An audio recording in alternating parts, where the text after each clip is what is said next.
Hey there, everybody. Ever felt like you're nailing it and are totally having a tremendous career? However, when it comes to investing, it feels like you're reading a book upside down? Welcome to Breaking Your Golden Handcuffs podcast, where we educate, inspire, and hopefully along the way, assist you to transform those commission checks and bonus checks and every other check you get into financial freedom. Every week, we'll deep dive into the world of investing literacy. Being uninvolved in your investing life will not get you to financial independence. And I'm here to guide you step by step from understanding the basics to mastering the advanced strategies. Stay informed, stay empowered, and I'll catch you on the next episode of Breaking Your Golden Handcuffs. Hey everybody, David McElwain with another episode of Break Your Golden Handcuffs. Today I'm super excited to have with me Chris Lento. Chris has over 20 years of experience in multifamily ownership, management, and investing. He brings a unique perspective to the multifamily real estate investment approach, and he is the founder at EM Capital. Chris, welcome to the show. Happy to be here, David. Well, thanks for joining us. And, I try to start every program with kind of the same kind of question. And that question is, have you ever had golden handcuffs? Yeah, absolutely. I had a W-2 job right out of college with the same company for 17 years. So, I definitely felt constricted and, didn't know how to get out of that situation. And okay, 17 years in corporate America doing the grind. So what are the things that you felt like you had handcuffs on when you were in that world? I think salary or income potential. So, when you're in a W-2 job and it's not, other than sales, I think sales can be a whole different world, but it was not a commission-based position. I graduated with a mechanical engineering degree. I was an engineer for say 7 years, and then, kind of went up the ladder to program manager or project manager, then program manager. And your compensation is market-based. It's not performance-based as much as people will tell you it's performance-based. It's really, what is the market willing to pay for someone in your position? And then, what you could be replaced at, really. So if you have an amazing year, you're not getting a 50% salary increase. You're getting a market salary increase. And that market salary increase might be 1%, could be 5%, could be right, exactly. a third of a percent. Yeah. I spent 17 years at one employer and 20 plus years in corporate America until I was shown the door through mergers. Okay. And then I went into the tech startup world and I was shown the door through lack of funding. And so I always talk about, if you're a golden handcuff wearer or you're a highly compensated employee, it's not a matter of if you lose your job, it's when and how. I don't know if you had that same kind of experience or not. I was in sales leadership and sales management in the ad business for a long time. So it's a little bit different industry. But did you have some of that as well? No, it was a little different. So I worked for a research and development company that used to be part of MIT and spun off in the 70s, mainly because we did a lot of defense work. So we had these big, 20 to 40 year programs that we were working on with the Navy. So it was almost the opposite. I was never getting fired, which was part of the golden handcuffs, right? It was, right. You could see this path and it was steady. It was like a treasury, a treasury bill. It was going to grow steady Eddie at 3 to 5% a year, hopefully, but probably forever. But it was not exciting. It was, and it was hard to impact change, right? So you have, we built guidance systems for nuclear missiles. Okay. There was a lot of problems with the procurement cycle and our contracting, but I was not changing anything. These forces were huge, so having an impact, personal impact was really not there. But no, I wasn't worried about losing my job. I was more worried that I had no control within kind of my world. You had no, and I take away from this that the control you're talking about was impacting positive change, making systemic improvements, controlling absolutely. how your income grew, controlling how your family's net worth grew. So right. It sounds control like your control was, net worth and just ability to to make positive change in that, I could see things that needed to be improved, or that, groups that we should no longer partner with. And I just had no influence on that, or very, very minimal. And I could tell that it wasn't going to change. So at one point I went to Washington, D.C. for 3 years with my company and kind of saw the defense side of it. Like, I worked with the Navy on how they procure.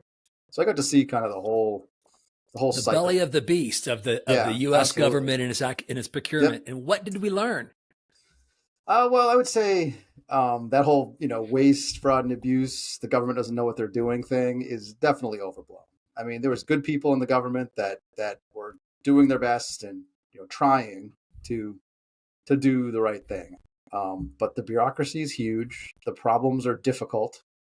And there's only so many groups out there that do these things. There's like 5 big defense companies, and they're sort of colluding, and they sort of have the government stuck in some ways, right? I mean, if you want to pull the contract on a submarine build, well, who's your competitor that's going to come in? There isn't one. There's one company that builds them in the U.S. There's no market demand that you can say, well, this guy's building submarines for Microsoft, we'll check them out. It's a tough problem. Yeah, it's an interesting thing. So, okay, let's process this. You're in the belly of the beast. You've experienced, I assume decent career growth and all this, and you decide, I've finally hit my head against the wall.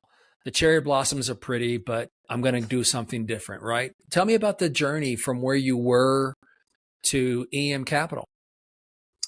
So right out of college, my first apartment that I moved into in Somerville, Massachusetts, we have a lot of these 3-deckers around here. They're like 3 apartments stacked on top of each other in a single vertical building. Triplex. Yeah.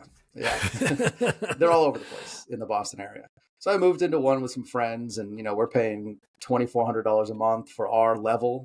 And I sort of look around, I'm like, who owns this thing? How does this work? This seems like a great idea. There's 3 of these. This guy's raking it in. How much do they cost? What's the loan? So I didn't have any real estate background, but I just sort of liked this idea, and did a lot of research, met the owner of my building. He was an electrician who wasn't a real estate guy, sort of like fell into this property.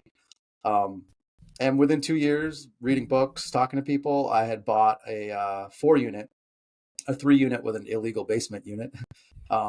We call those non-conforming. Let's call them non-conforming, Chris. In-law apartments. Right. But, in a less desirable area of the city, but still, a little more affordable. And that's how I started. So from there, for the next 10 years, I was just building this Boston-based portfolio, kind of one property at a time, refinancing, saving up, in parallel with my job. And I always thought of it as like another stream of income. I really didn't pay rent since the time I was 23 to, well, I guess never. I haven't paid rent since I was 23. So that was nice. And maybe a retirement bonus was what I was thinking this was. And then as I sort of saw the whole defense industry, and, I could see, like you said, I was in the belly of the beast. I saw the other side of it. I came back, I got a big promotion, and I could see all the different jobs, that I could get as I climbed the ladder. And then I think I was in a good position to get, and none of them were interesting. None of them gave me that flexibility I wanted. None of them gave me control of my salary. A lot of them had me traveling a lot to the West Coast, which I didn't want to do. So at that point, I kind of said, all right, well, I can see the landscape, and I don't like what I see. I have this real estate thing on the side, which I do like. And then in parallel, actually, my company started this emotional intelligence leadership training, awesome, which was really good. It was great. It was one of the best. Did you flunk it the first time, or did you pass it the first time? I don't think it was pass fail. I think it was just, you just went. I thought it was great. I took an emotional intelligence thing a long time ago, and the first time I took it, I realized I had very poor emotional intelligence, and it took me about 10 years to really change that skill set, because I was just focused on one thing. Yeah. I definitely learned a lot, and I think I changed a lot as a result of it. Right. And I think that those two things, I think the emotional intelligence kind of allowed me to better understand kind of how I was feeling and what I really wanted and what the source of my frustrations. And then that really kind of gave me the insight and the space to think about, okay, what do I like to do? Why is this job really driving me crazy? Why am I so frustrated? And what did you learn from that? This is fascinating because if you're investing and you're thinking about investing in real estate, there's more to this in the math, in the engineering, in the mechanicals. There's a whole lot of self-knowledge you have to understand the ups and downs of the marketplace. So I'm fascinated, Chris. What did you learn from all of this about what was good and bad in the defense industry for you? Well, what I learned was that my main struggle was against or a desire for freedom. I wanted more flexibility. I wanted to be able to go in directions that I wanted to go and make decisions that I wanted to make and sort of, you know, be more in charge of my own career destiny. And I just was not seeing a path to that in my company and then in my industry. Like when I looked around, I'm like, oh, I could easily switch over to a Raytheon or a Lockheed, and it's the same thing. You know, there was no change. It would be just a different badge. So that's what I realized was that what I really want is more career freedom, freedom of time, freedom of money, freedom of opportunity. And I was getting none of that in this job. And that's what the revelation came. And then, you know, I had this real estate career on the side, which I really enjoyed. And I started really diving into that and trying to figure out, well, what's the model that gets me to a financial position where I can transition? Mm-hmm. And, you know, as you know, in real estate, there's sort of infinite flexibility, right? You can play the game a lot of ways. And it's very self-directed. Yes. And it is a game in some ways, like every other piece of economic activity. There's risk, there's reward, there's gambling, you know, throwing the dice and not quite knowing what's going to happen. You know, and I think a lot of people hear that, oh, I left my W-2. But what you said is fascinating. You had 17 years in this company, and during that entire and it sounds like 15 of those years you spent having two jobs in essence. Yep. And I would say, you didn't wake up one day and say, oh, no, it's done. No. And even, you know, once I kind of was thinking, you know, once I came across the idea that I wanted to syndicate, you know, some aha moments where you can grow this thing a lot faster if you bring in outside capital. You know, if you partner with people to bring the capital, you bring the expertise. That was a big, you know, moment, getting the confidence to actually imagine doing that. You know, imagine approaching people and offering them investment opportunities and holding on that responsibility. For me, what I find is challenging is when I syndicate something is the responsibility I feel toward my investors. Oh, absolutely. Yeah. People think that it's all charlatans and snake oil salesmen, but the reality is that I don't think I've met a single guy or person or woman who doesn't think that the responsibility is immense when you go out and you syndicate. It's huge. It keeps us up at night. I actually think it helps. I think it helps the underwriting too. Oh yeah. So, you know, because I know that I have to, you know, deliver these returns. And if you don't deliver the returns, you've got to make phone calls to friends and family. Yep, absolutely. And then you got to see them over Thanksgiving dinner. Yep. And that's not conversations you don't want to have. Right. Yeah. I know it. Yeah. It impacts my decision making a great deal. Yeah, definitely. And then the other concept that I sort of became aware of was, you know, that you didn't have to necessarily invest in your own backyard. You know, that's sort of a thing you always hear in real estate. You know, invest in your own backyard, invest in your own backyard. And Boston is a really good real estate market. It's, you know, strong appreciation, but it's a low cash flow market. Okay. And it's got a lot of old money and it's got a lot of inside transfers and every building's different. And it's got okay population growth, but nothing like other areas of the country that have basically higher cap rates. So I wanted to test out this idea of going to different emerging markets, which is what EM Capital stands for, Emerging Markets Capital, where, you know, you have that holy grail of higher cap rates and transitioning into a more appreciation-based market. So those were kind of two key insights that I was working to test out while I was still working my job. I transferred some of my assets into some bigger properties out of state and had them professionally managed, you know, with third-party management, and kind of, but this is all my own capital, and sort of tested it out to make sure that I was comfortable bringing investors in on my next go around. And what was the biggest learning that you got out of all that when you were doing that um, third party professional and doing those experiments? Spoken, by the way, like a true engineer. I would say, one, on the positive side, just the freedom that comes with not doing the day-to-day management, and really what goes into all that day-to-day management when you're doing it right.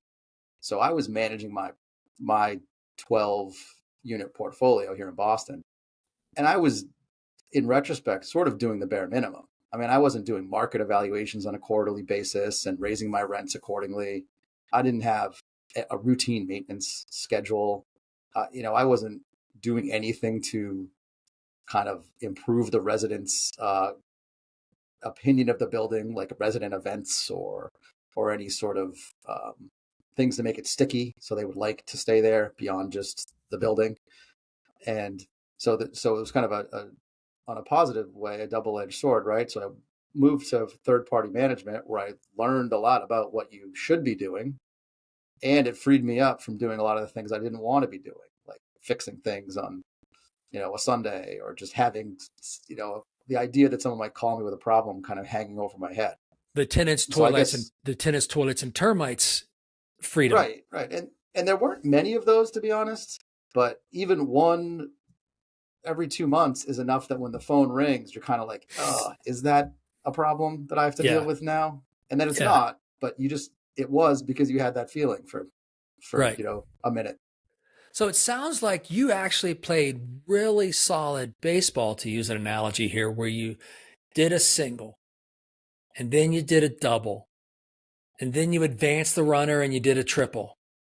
And you went through every base to learn every part of the process. Would that be a fair assessment?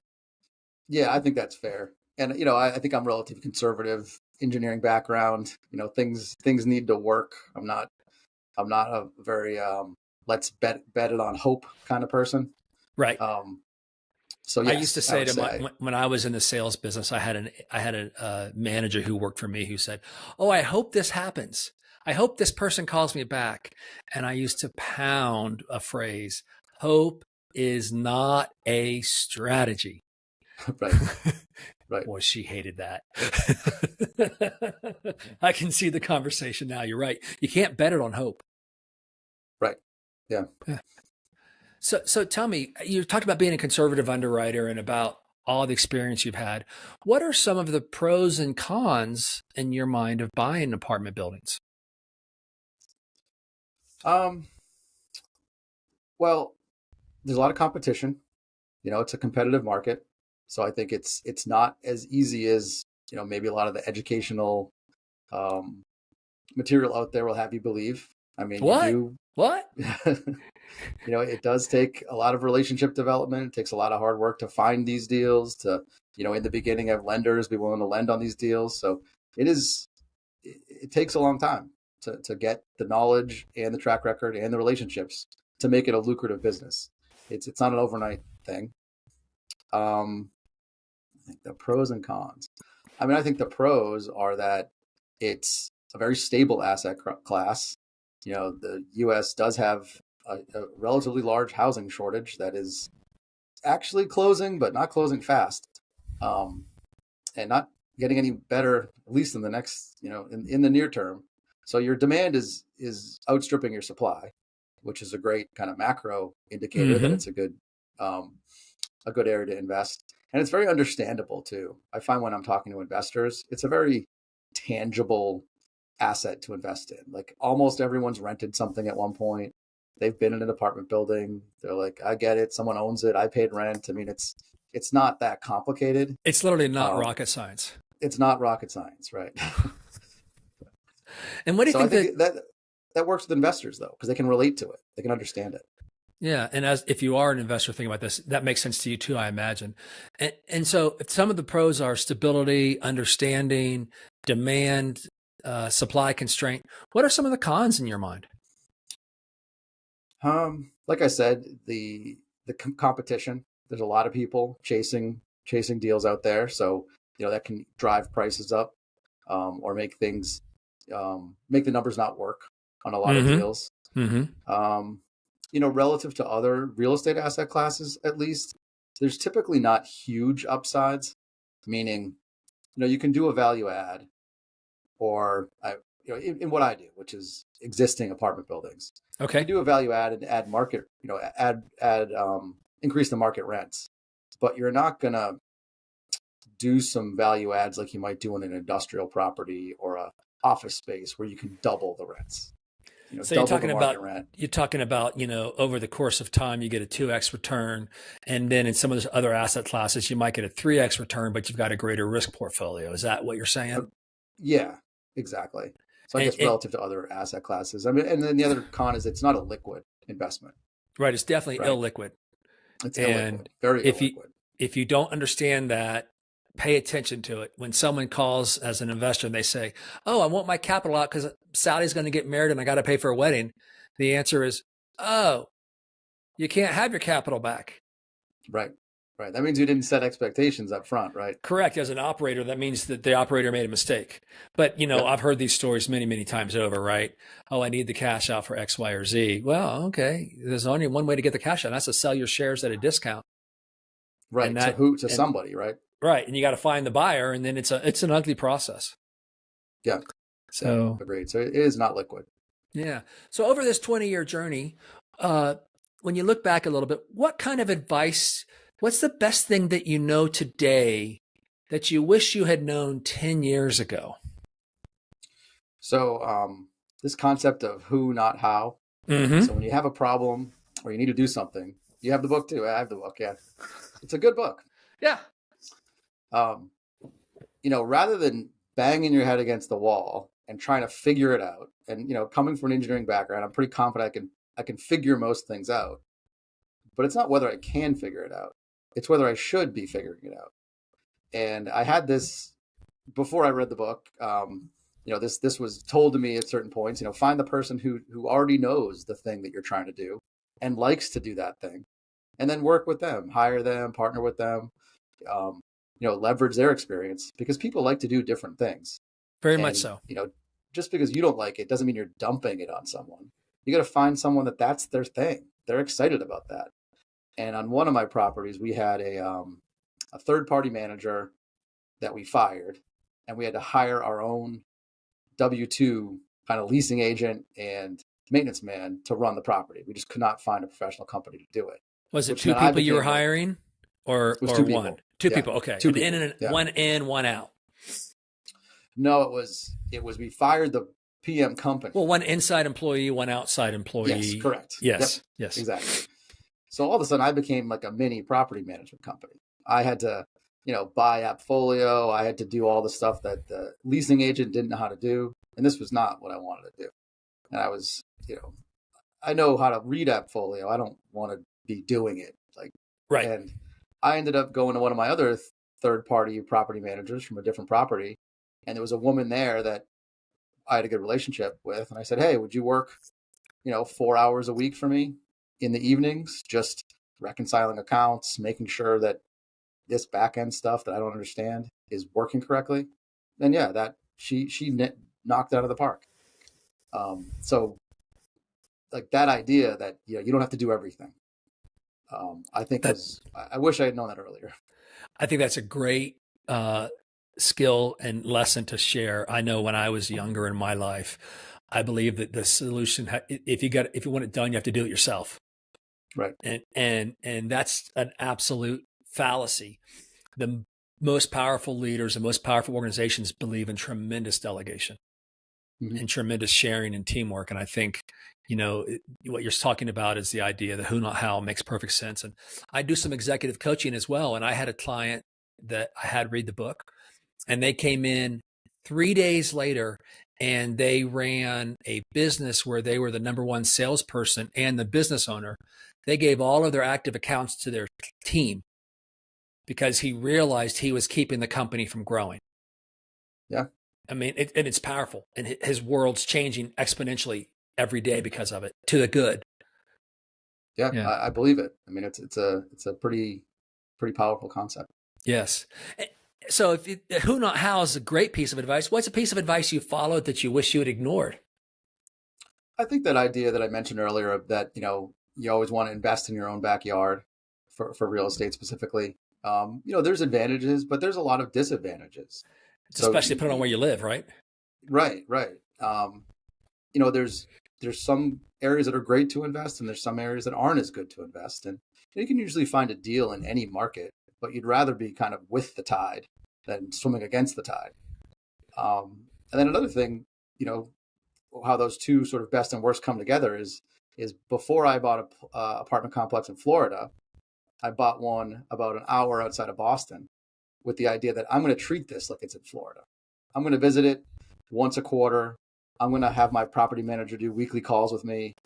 And I couldn't believe how freeing that was, because even though I had property management on my Boston properties, if there was a little problem, I just felt so compelled to go fix it or go look at it, where being an hour away, I had to rely on the property manager, which freed a ton of time up for me to do higher value activities. What a great lesson for emerging operators, because you can test your experience from an hour away, because you can get there in an hour, but it's not convenient. Right. So any problem was at minimum 2 hours or 2 hours and 20 minutes, right? At minimum, right. Right. Yeah. I love that. That's cool. Thanks for sharing that with us. So, we're coming down to the end here. Is there a thought or a quote that drives you that you'd like to share with our listeners? Yeah, there's this concept called praxis, or there's this gym I used to go to, it was called Praxis. And the way that they described the name was that you are what you repeatedly do. So, a lot of times people say, like, I want to be something, or I want to be good at this. Well, you tend to, or I want to fly fish in my retirement, but now I'm going to work 80 hours a week. Well, if you work 80 hours a week for long enough, who you are is someone who works 80 hours a week. So the idea that, do the thing that you want to be. If you want to be a real estate investor, start investing in real estate, and you'll eventually be that. So I like that idea. Praxis is a great concept. Yeah. You're an attorney, you practice every day. You're an exercising guy, you exercise every day. Yeah. Makes perfect sense. Right. Very simple. Sometimes praxis. It's Praxis, right? Praxis, yeah. Yeah. But you are practicing, and then you become it through, and you become it, and it's a present tense is, as opposed to a past tense. Right. Yeah, I love it. So tell us, what is the best way to get a hold of you, Chris, if we want to learn more about EM Capital and about you? Well, you can find me at emcapitalgroup.com, which is my website. It has links to all my contacts. And I can be reached at Chris Lento, Lento, at emcapitalgroup.com. Awesome. Well, thank you so much for coming on.